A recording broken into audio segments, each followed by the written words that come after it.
Cuando vas a la ciudad a trabajar o a divertirte, ¿te dan ganas de subirte al transporte público? Si tienes suerte, puedes elegir el automóvil y sufrir por otros medios. Si eres como la mayoría de los mexicanos, no te queda otra opción. Y si vives fuera de la ciudad, lejos del centro, tus viajes al trabajo y a la escuela quizás sean odiseas cotidianas. Hoy en Estación Totuaba hablaremos del transporte público, cómo vamos y cómo mejorarlo. Hemos llegado a transbordar en Estación Totuaba. Radio Mano Papachango. La polarización más grande es el ingreso. Hay diversas dimensiones. Yo lo que sugeriría no simplificarlo. Próxima estação Cantagalo. Desembarque pelo lado Yo siempre voy a direito. defender la libertad. Salud y Es uno de los derechos que no es absoluto. democracia, libertad, Es una matraca. justicia, levantar los discursos que precisamente han sido dominantes. no morirá la flor de la palabra.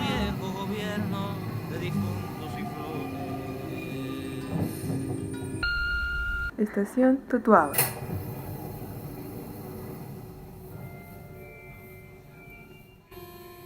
Hoy nos acompañan Rubén Recendis, Julio César Bautista y dos invitados de lujo, Pablo de los Cobos, quien es maestro en Administración y Política Pública por el CIDE y quien trabaja en investigación de dicha institución, y Everardo Chiapa, doctor en Política Pública e investigador en temas de gobiernos locales, desarrollo social, movilidad y asociaciones público-privadas.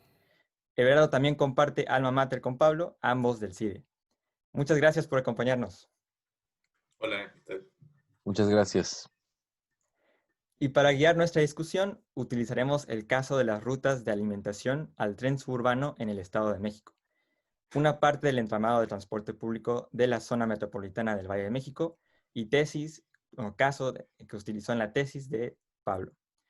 Este caso nos permite platicar sobre el proceso de cambio iniciado por el gobierno para mejorar el transporte público. Más de 6 millones de personas usan el transporte público en esa zona, incluyendo vagonetas, peceros, microbuses y autobuses medianos.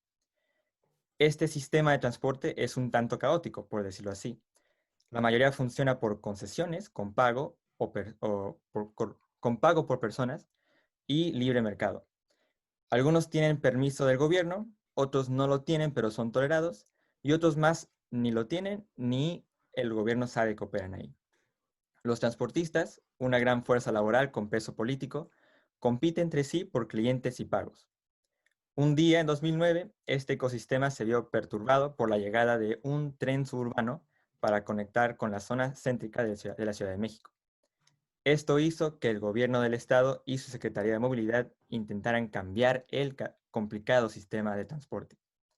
Entonces, Pablo, ¿en qué sentido se intentó un cambio para mejorar el transporte público y por qué fue causado? Ok, pues mira, de entrada es interesante ver que el tren suburbano era un proyecto de carácter federal, cuando en realidad la movilidad urbana es más de carácter de las entidades, en algunos casos de las ciudades. Entonces, dentro de parte de los convenios de colaboración entre el Estado de México y la Federación, pues más o menos la idea era la siguiente. Ya tú tienes unidades de baja capacidad que van desde el Estado de México a la Ciudad de México. Y son unidades pequeñas que pueden llegar a generar como cierto tráfico, lo cual hace que las personas que están transportando le destinen una mayor cantidad de tiempo a sus traslados diarios. Entonces la idea era que en lugar de tener pequeñas combis, micros que estén yendo a la Ciudad de México, era tener un tren, que en este caso era el tren suburbano, y pues que conectara más rápido a la zona del Estado de México con la Ciudad de México. Ahora, esto implicaba que todas las rutas que estaban yendo hacia la Ciudad de México pues fueran directamente hacia estaciones y alimentaran al tren para que posteriormente la gente simplemente utilizara el tren para llegar a la zona céntrica de la Ciudad de México. Esto pues de entrada es como una facultad legal que tiene el gobierno del Estado de México, de decir, yo puedo establecer por dónde deben de pasar las rutas y pues quien quiera operarlas pues tiene que acatarlo. Sin embargo, esto no era tan así, ya que, como lo mencionas, pues los grupos tienen cierto poder político y durante décadas al gobierno estatal no ha sido una prioridad tener un gran control sobre el transporte público, sino más bien no gastar tanto, dejar que lo operen privados y que sean más o menos leyes de la oferta y la demanda la que determinen las rutas. Entonces, en ese sentido se intentó el cambio, como cambiar esa estructuración que se tenía antes para ahora sí tener rutas más establecidas que dieran como un mejor servicio a las personas. Sin embargo, esto no fue tan fructífero. Se intentaron dos grandes procesos de ordenamiento. Tienen en un primer momento como una mejora en el sentido de ver que hay más aforo al tren suburbano. Sin embargo, se estabilizan con el tiempo porque los esfuerzos no se continúan. Y esto compromete hasta cierto punto la viabilidad financiera del tren, porque ha presentado un aforo que ni después de 10 años de operación ha logrado tener más o menos en cifras, estimaban 300,000 personas al día, y hoy ya con todos los esfuerzos más de 10 años, pues han de estar un poquito por encima de 200,000. Muy interesante el caso también porque además es un caso donde el gobierno se vio obligado a negociar para hacer los cambios que quería hacer, ¿no? Everardo, ¿qué lectura le darías a este caso? Y sobre todo, si la manera en cómo se intentó hacer el cambio con diferentes instituciones coexistiendo al mismo tiempo, si es muestra de debilidad del Estado para implementar su voluntad, o si es una estrategia eficaz. Yo creo que habría que partir el proceso en etapas, ¿no? Donde primero había sistemas aislados de transporte masivo y que no surgen por una planeación integral e integradora entre diversos sistemas, digamos, el sistema de transporte convencional, llamémosle combis o camiones o microbuses, y los sistemas masivos como pudiera ser el tren suburbano. Cuando aparece el tren suburbano, lo que hace es romper la dinámica informal, desintegrada del transporte convencional. Entonces, como poner un sistema en medio de otro que funcionaba fuera de la legalidad en parte y fuera de una planeación.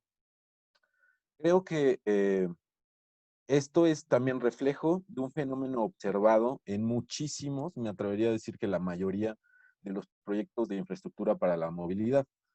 Es decir, algo que comentó ahorita Pablo es muy cierto y también me tocó verlo en el estudio que yo plasmo en mi tesis doctoral, que es la planeación o el diseño de los sistemas de transporte masivo en algunas zonas metropolitanas. Y como bien decía Pablo, hay una sobreestimación de la demanda efectiva de estos sistemas. Además, súmese que hay una subestimación de los costos en la construcción y en el diseño de estos sistemas.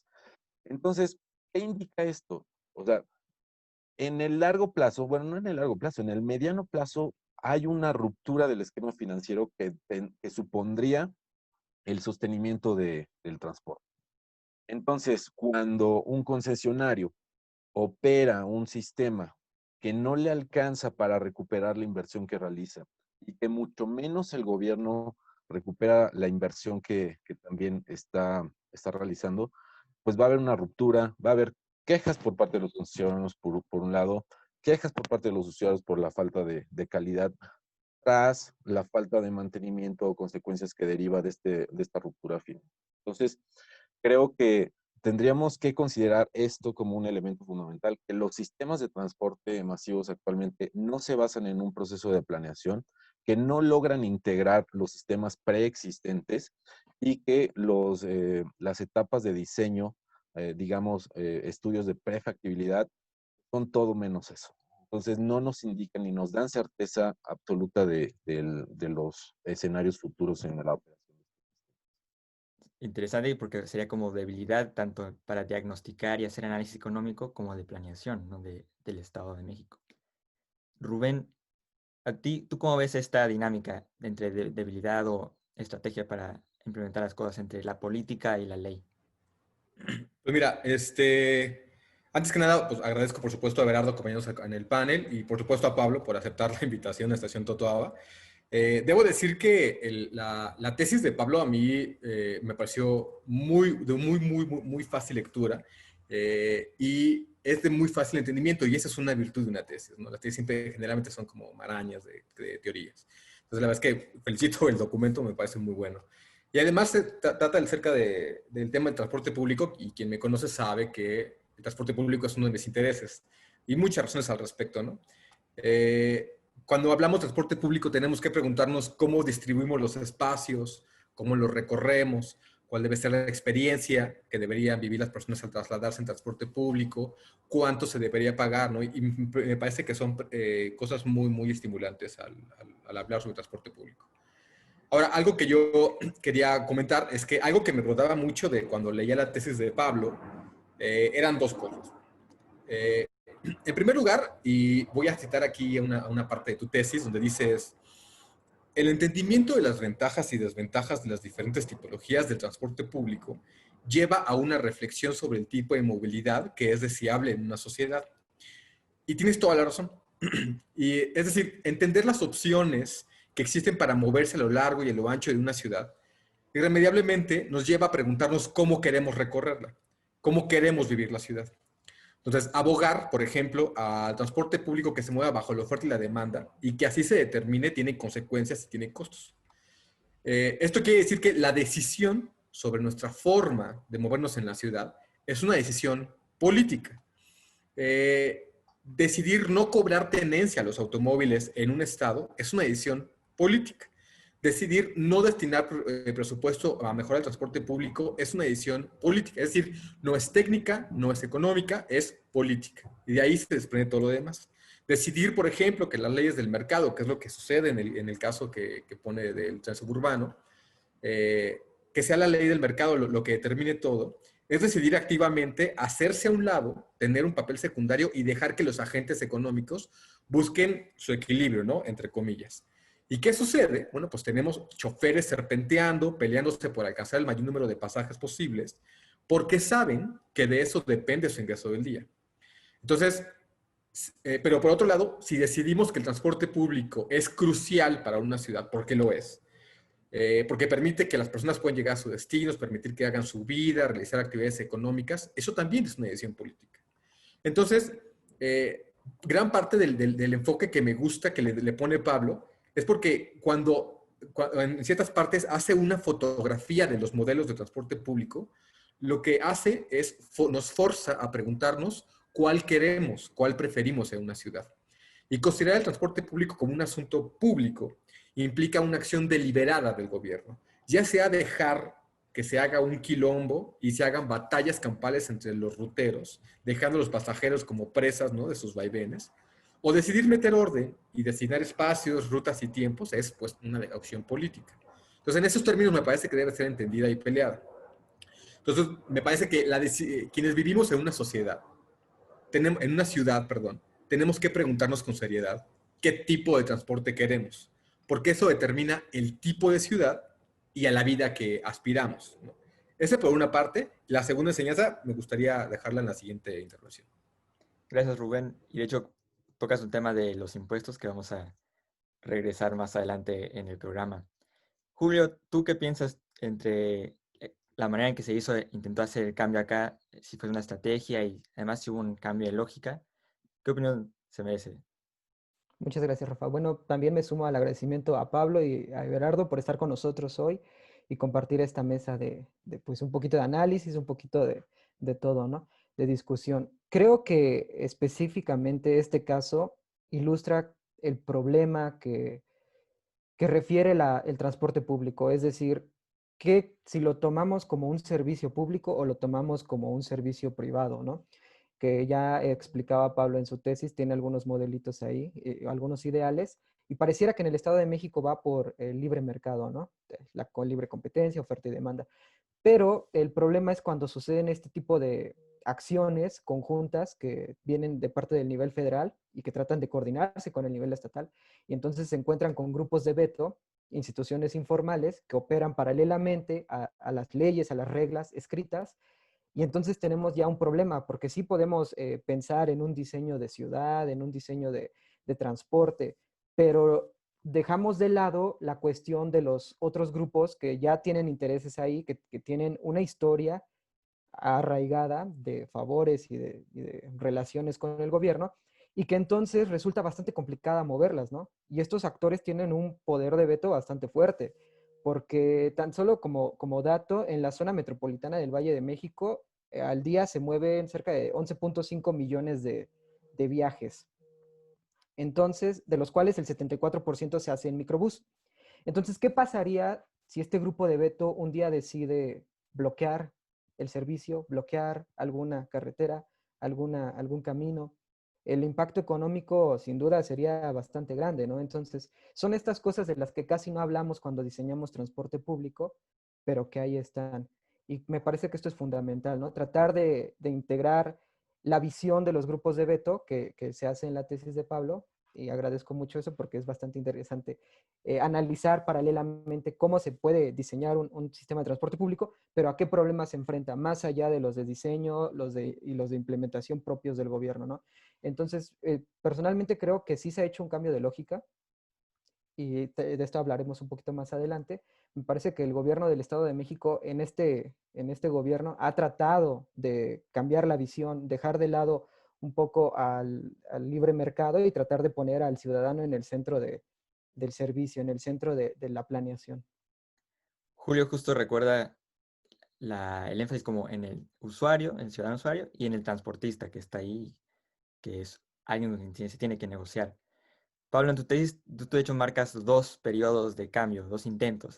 Uno primero que se enfoca más en ese aspecto económico de asegurar la sostenibilidad financiera del proyecto del tren suburbano. Y un segundo periodo donde el gobierno pues sí se preocupa más por tanto la situación de cómo se usa el transporte por el usuario y de las condiciones de los transportistas. ¿Tú viste un cambio en la lógica de cómo se gobierna el sector de movilidad? Sí, ha habido cambios y creo que ayuda también un poco ver la historia de dónde viene todo esto. En los 80 es cuando se da, digo, desde los 50 existe todo eso, pero desde los 80 es cuando se da el boom de más o menos el modelo de movilidad que tiene el Estado de México, como lo conocemos, que hoy en día ya va cambiando hacia un sistema un poquito más planeado, más integral. Y en esa época teníamos un gran crecimiento de la ciudad, desordenado, un Estado, en este caso el gobierno estatal, con muy bajas capacidades. Entonces, la única forma de proveer transporte público pues era dejar que ahora sí que el mercado lo proveyera, porque el gobierno no tenía ni la capacidad de regular el ordenamiento territorial ni de proveer rutas a las personas que estaban llegando a vivir en esos lugares. Entonces, esto hace que el fenómeno como que su falta de planeación venga ya de mucho tiempo atrás, ¿no? Y en este caso, ya en los dos procesos de cambio, para quienes no han leído la tesina, uno consistió en convencer a los transportistas y decirle, llega al tren suburbano y a cambio te vamos a dar más permisos para operar en más lugares. De entrada parece que está bien, pero en algún punto también generas como una sobreoferta en ciertos lugares. Y que en este caso además, aunque son esquemas de libre mercado, no es como un libre mercado tan puro, porque también se combinan ciertos favores políticos, se combina violencia, que no necesariamente hace que funcionen para llegar como a un equilibrio, ¿no? Entonces, este primer proceso lo que hace es generar una sobreoferta, hace que, como bien dice Rubén, que tengan que competir por usuarios, que dejen de ir a las zonas que no son rentables, lo cual tiene como grandes implicaciones en equidad al acceso, y se vayan solamente a las zonas en las que se genera como un cierto beneficio económico, y esta lógica de ciudad integral para moverse, pues se pierde. Y en algún punto, pues tampoco les va a generar ciertos beneficios, porque al final del día ellos viven de obtener beneficios directamente del número de personas que mueven. Entonces, este primer proceso hace que se salgan del proyecto al poco tiempo. Y el segundo proyecto, pues dijo, bueno, intentemos cosas que vayan, o sea, démosle algo a los transportistas, pero que vayan en el sentido de mejorar el transporte. Entonces se pusieron GPS, se pusieron paradas, ¿no? Un poco más cuestiones de infraestructura. Efectivamente, en algún primer momento a ellos les interesó, porque al final del día están proveyendo un mejor servicio que hace que más personas lo estén utilizando. Pero en algún punto, si esto no se mantiene, pues los transportistas no lo van a mantener, ¿no? Algunas otras alternativas que, por ejemplo, se planteaban era integrar la tarifa, ¿no? Es decir, las personas que utilizaran ambos sistemas, que tuvieran una reducción, aunque sea mínima, ¿no? Estaban de acuerdo tanto el tren como los transportistas, para el momento de invertirle en generar, por ejemplo, las tarjetas, los contadores, el establecer una organización que centraliza los pagos y después los distribuye, pues nadie le quería entrar a la inversión. Y se perdió, estaban todos de acuerdo, pero decían, yo estoy de acuerdo, pero pues yo no le voy a invertir, ¿no? Y en esto nos ayudan mucho las tipologías, que era una de las cosas que yo creo que hay un poco en mi tesis, de decir, a ver, ¿qué tipo de transporte queremos, no? Y obviamente todo el mundo queremos como un buen transporte público, de calidad, que además sea barato, que llegue a todas las zonas, o que más o menos sea accesible.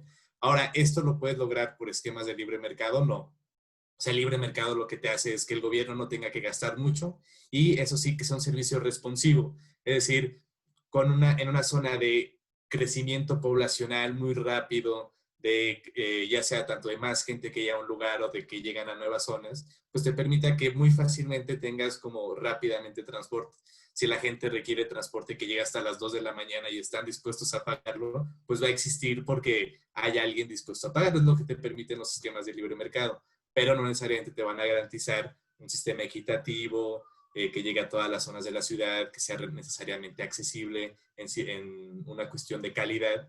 Entonces habría que replantearse un poco más allá como el resultado final al que queremos llegar, si desde antes la forma en la que está estructurado todo esto, en los tres actores principales, gobierno, usuarios y demás, qué papel o qué beneficios le vamos a dar a cada uno.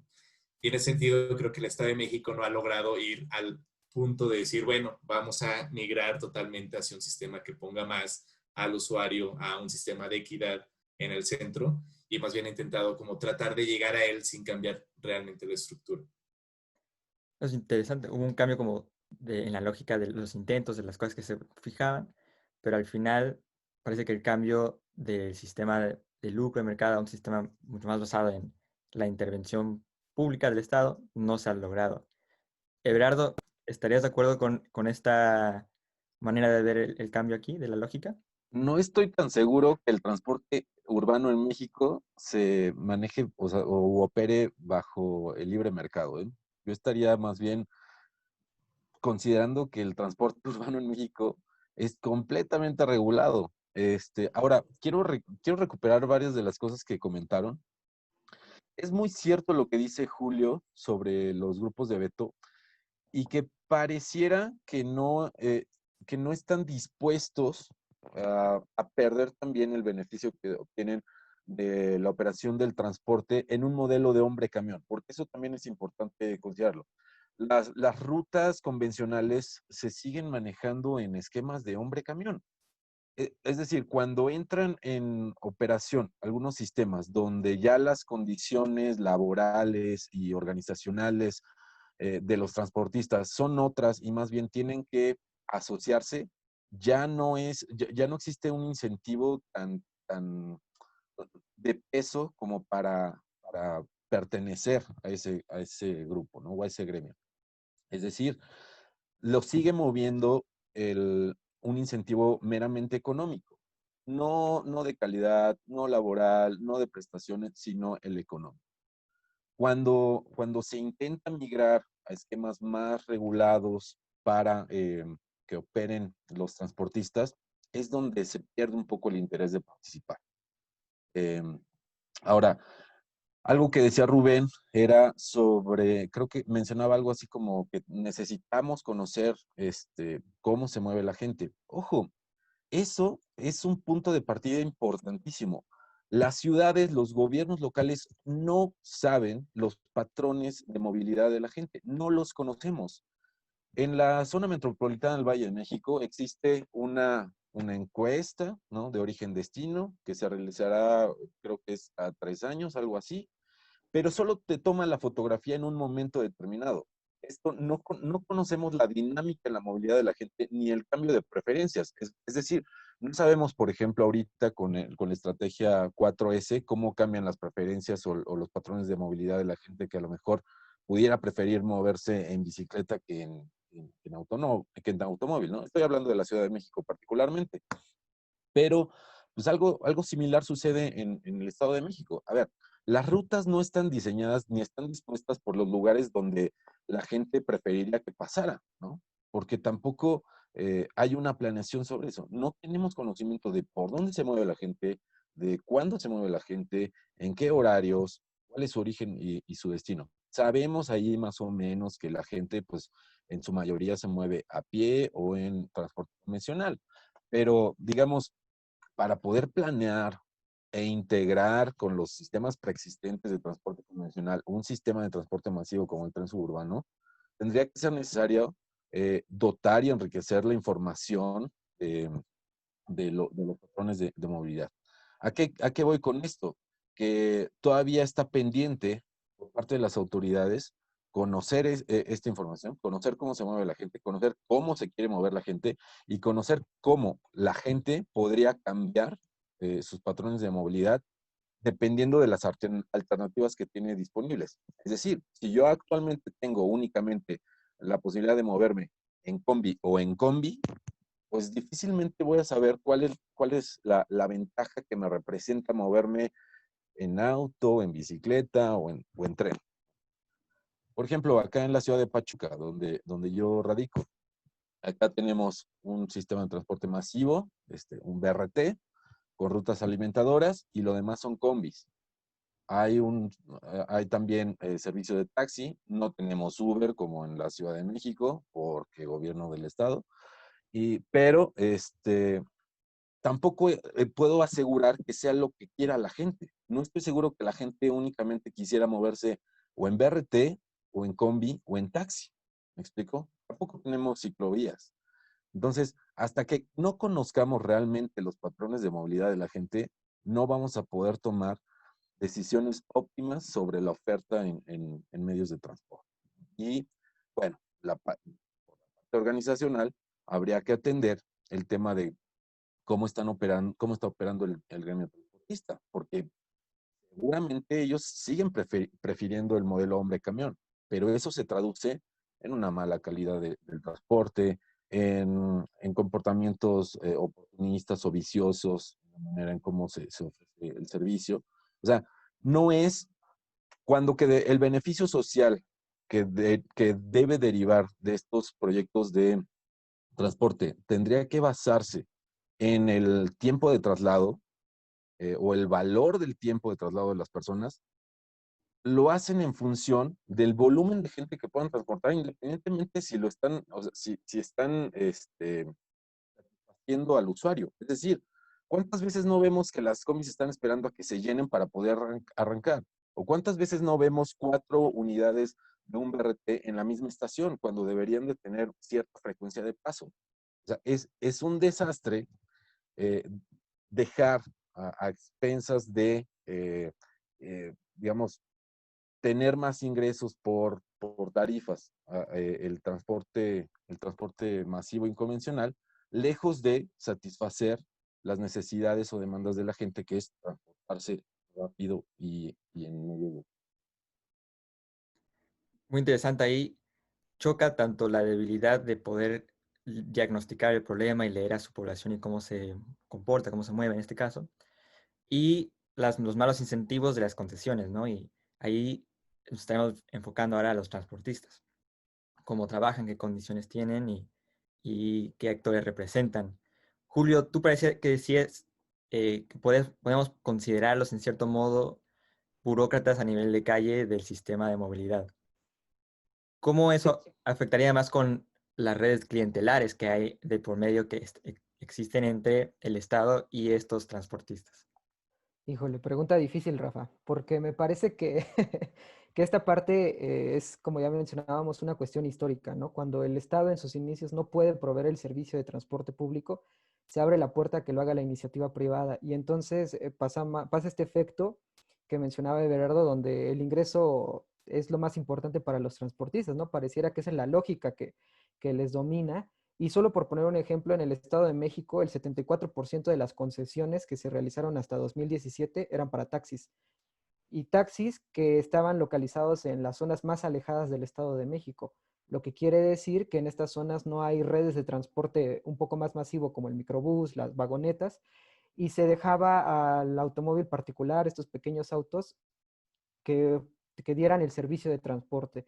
Es decir, dependiendo en este esquema en el que estamos, pareciera que dependiendo de la demanda se acomoda el transporte, se crean los incentivos y esto repercute en prácticamente cómo se mueve la gente, ¿no? Los costos que enfrentan. Y hablando de las cuestiones clientelares, pues en el Estado de México los transportistas son una red bastante fuerte, bastante bien organizada, con poder de veto, que han consolidado esta institución informal y que pueden generar mucha presión. Por ejemplo, hace un año, si mal no recuerdo, insistían en que se subiera el pasaje mínimo en 4 pesos con 50 centavos. Y estaban duro con que era la tarifa necesaria, la tarifa que ellos consideraban justa. Presentaron un centenar de documentos donde precisamente argumentaban que era la cantidad justa para el transporte público, ¿no? Subirle 4 pesos. El gobierno finalmente, con negociación y todo, logró dejarlo en un aumento de 2 pesos. Ahorita el pasaje mínimo en el Estado de México, para quien no lo sepa, es de 12 pesitos. Pero yo recuerdo que cuando yo iba a la preparatoria me costaba 7.50. Entonces, estamos hablando de a lo mejor hace 8 años y estamos teniendo un incremento de casi el doble, ¿no?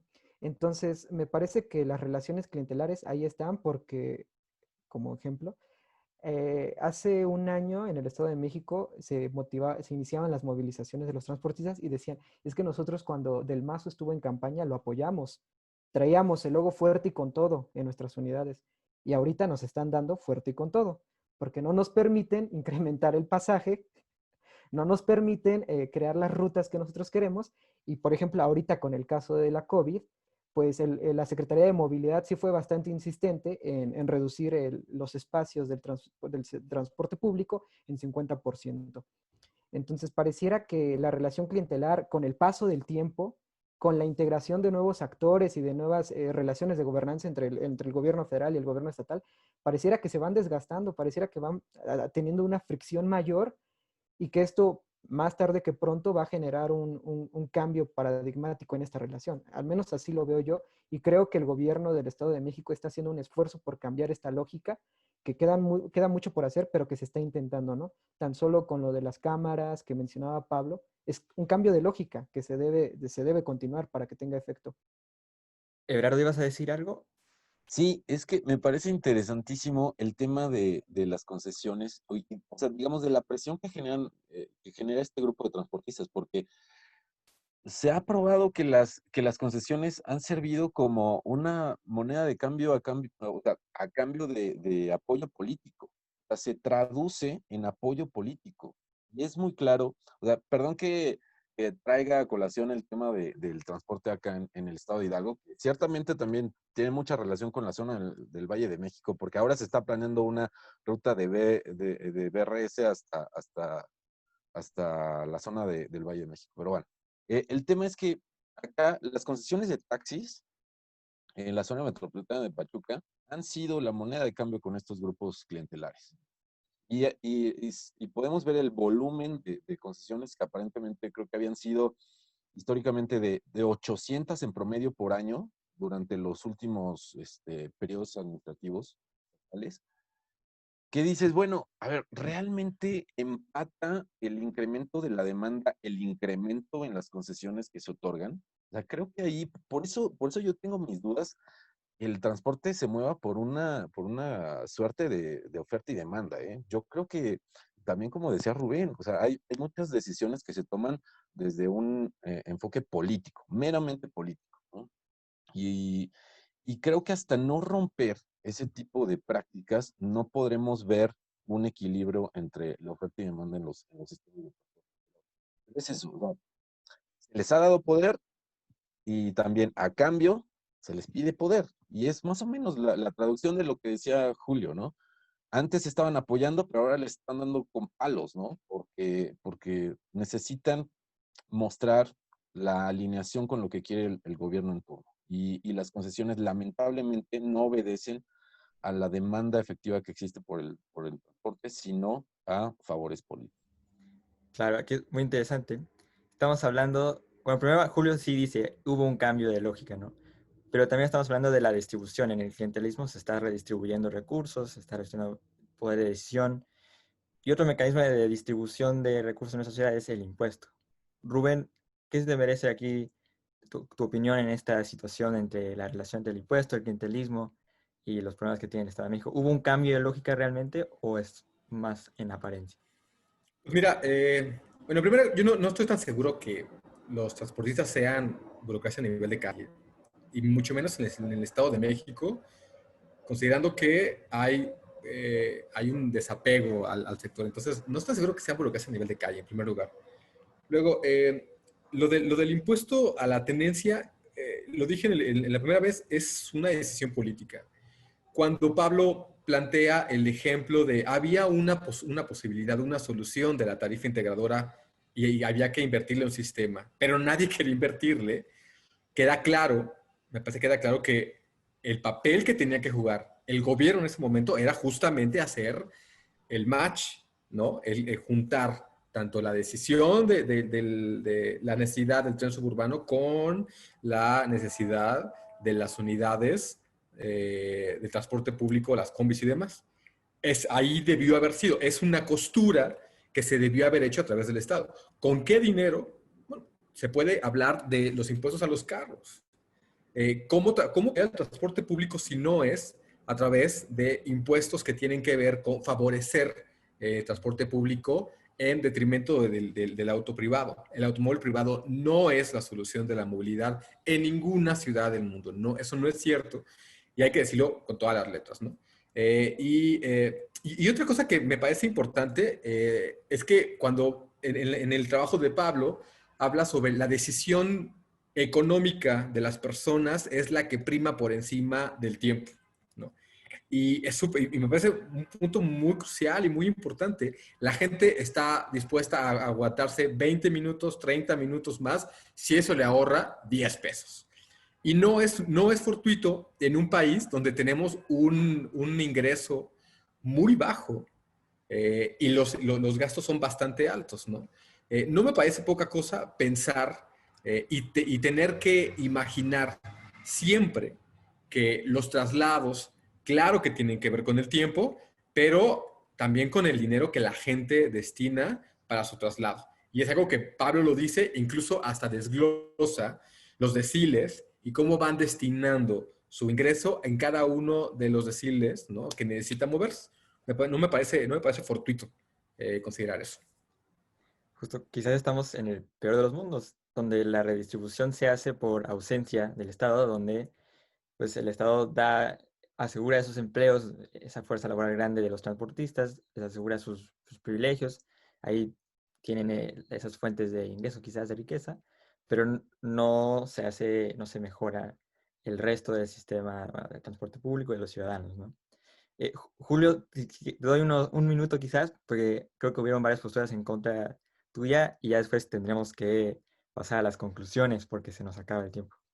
Bueno, solamente aclarar que desde mi perspectiva sí pareciera que el transportista es burócrata a nivel de calle, en tanto no existe una opción gubernamental que provea este servicio. Es decir, si no hay un servicio de transporte público que sea realmente público, pareciera que el transportista pudiera trabajar como un burócrata de calle. Y tan es así que en el Estado de México, por ejemplo, se está promoviendo una campaña para capacitar a los operadores, para certificarlos en esto del trato a la gente, el conocimiento de las reglas de tránsito. Se planea que sean 200,000 los operadores que se certifiquen a finales de 2021. Y entonces es a lo que voy, ¿no? Es un cambio de lógica. A lo mejor estamos lejos del mundo ideal y en eso concuerdo con todos. Creo que estamos en el peor de los mundos, es cierto, pero no por eso tenemos que vivir en el pesimismo. O sea, hay pequeñas estrategias que podemos ir implementando para tratar de mejorar el servicio, para tratar de que sea seguro, eficiente, eficaz, que no se vaya todo el dinero en el transporte, porque por poner un ejemplo, en la zona metropolitana se gasta cerca del 35% del ingreso, ¿no?, que es el más alto en comparación con países del G20. O sea, estamos gastando mucho dinero en el transporte público, que es de mala calidad, que es inseguro, que no se puede planear, no puedes programar los viajes porque no existe una red de horarios que te permitan precisamente planificar un viaje o un traslado, ¿no? Entonces, me parece que empezar con estos pequeños incentivos, pequeñas estrategias, sí puede ser beneficioso para el transporte público en general. Y cierro diciendo que yo sí creo que los transportistas pueden ser burócratas a nivel de calle, en tanto no existe un transporte público que realmente sea público. Analíticamente, ¿no? Con eso, pues ya el tiempo se nos queda corto, tenemos que pasar a las conclusiones. Aquí hemos hablado de debilidad del Estado, en poder diagnosticar y saber leer su población, en la necesidad de más inversión de parte del Estado, de más recursos, de mejorar, tanto eliminar el clientelismo como mejorar la redistribución de recursos. Entonces, Pablo, ¿cómo concluirías con esta situación? ¿Qué tenemos que hacer para mejorar el sistema? Sí. Bueno, brevemente 2 comentarios y luego una conclusión. Nada más porque creo que no lo expliqué muy bien a qué me refería con libre mercado. O sea, trae mucha informalidad, nadie sabe cuánta es, así datos certeros. yo les preguntaba a los transportistas como, oye, ¿cuántos estimas? Y algunos decían, bueno, en tal zona hasta puede ser del 30%, ¿no?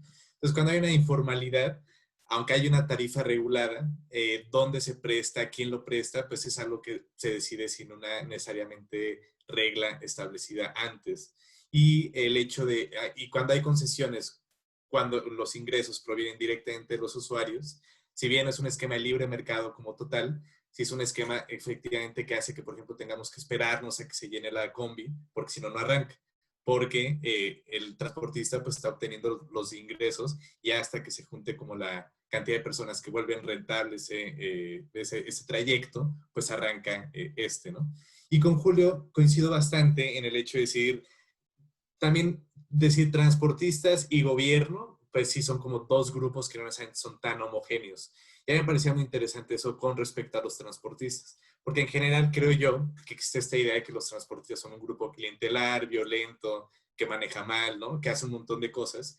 Y la verdad es que empiezan a dividirse un poco. Sí hay un grupo que es así, y así ha sido durante mucho tiempo, pero también hay otro grupo que ya está un poco cansado como de esas lógicas, porque en algunos puntos pueden ser lógicas que hasta exceden niveles como aceptables, que llevan a violencia, que vuelven, por ejemplo, el hecho de estar dando concesiones como moneda de cambio políticamente, hace que si todo el mundo tiene concesiones y si todo el mundo puede operar, llega un punto en el que tus ingresos son bajos porque estás todo el tiempo compitiendo y el servicio se está ofreciendo más de lo que realmente se necesitan. Entonces, prefieren sistemas un poquito más regulados, más integrados, más como establecidos, más estandarizados. Y los BRT, por ejemplo, ya ahorita les gustan mucho. El primero fue un rollo convencerlos de que era un buen negocio para ellos, pero ahorita ya dicen, bueno, es un buen sistema, es seguro, es algo que sí nos convence, ¿no?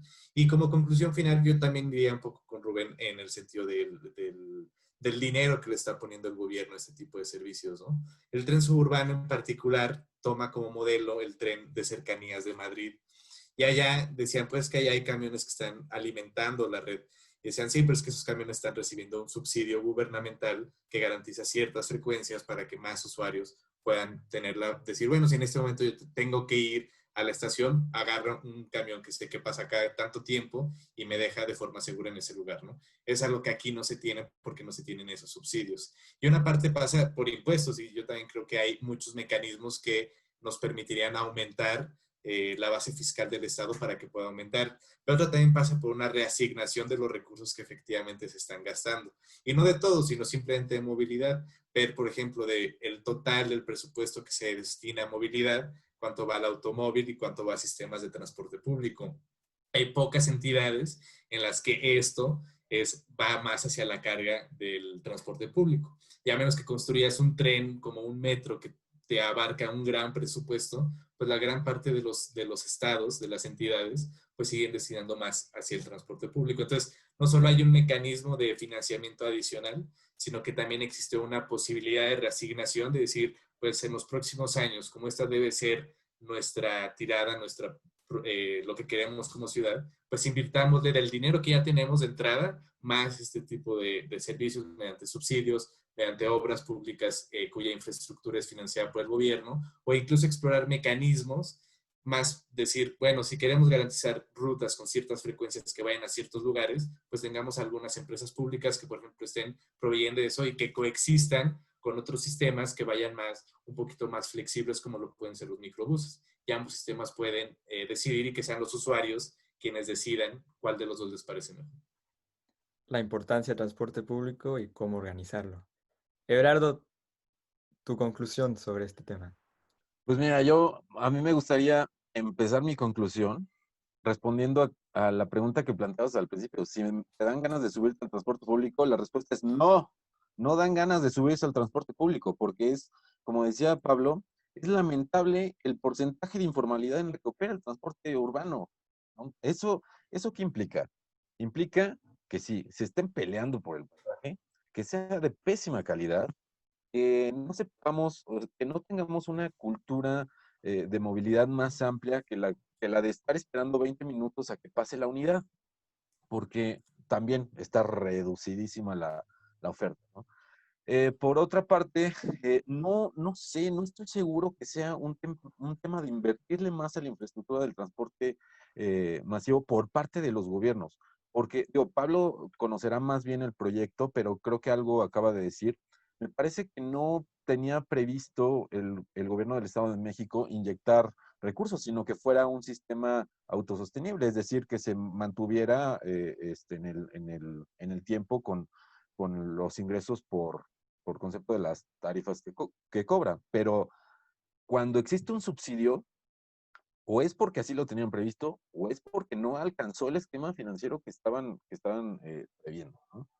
Luego, por otra parte, creo que todo o parte de los problemas que hemos visto en los sistemas de transporte urbano provienen de una inexistente política de infraestructura urbana.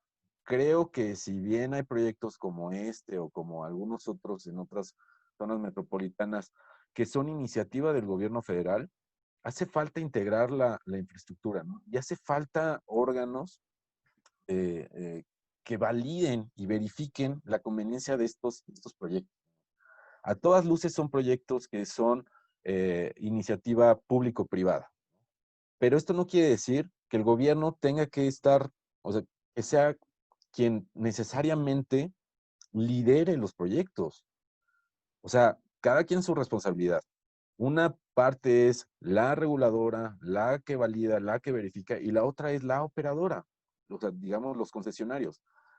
Pero también los concesionarios, y retomo lo que decía Julio, al operar en un esquema de informalidad, donde no hay garantías, donde, digamos, las deficiencias en la forma en cómo trabaja este gremio, pues también pues, conducen a que tengamos un servicio de mala calidad, ¿no? Entonces, hay mucho por hacer. Yo insistiría en el tema de la generación de información. No tenemos instrumentos de generación de información, no hay registros administrativos eficientes que nos permitan conocer la realidad en los patrones de la movilidad, llamémosle demanda de la movilidad en nuestras zonas urbanas. Tampoco hay iniciativa de los gobiernos por generarla porque es sumamente caro.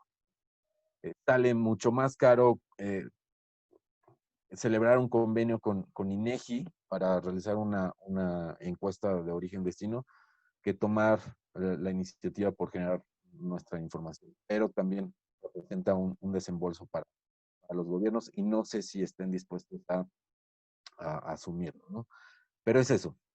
Creo que hay etapas, o sea, hablando de un proceso de políticas públicas, hay elementos de una etapa de diseño que siguen debiéndonos, o sea, que es asegurar la sostenibilidad de los proyectos de infraestructura para el transporte a partir de tener la información suficiente y distribuir las responsabilidades entre públicos y privados. Perfecto, muchas gracias. Mucho que hacer y por lo tanto mucho que debatir también, pero ha llegado el siguiente tren y es hora de continuar nuestro destino. Pablo, Rubén, Julio, Everardo, muchísimas gracias por acompañarnos. Nos vemos en la siguiente estación Topo.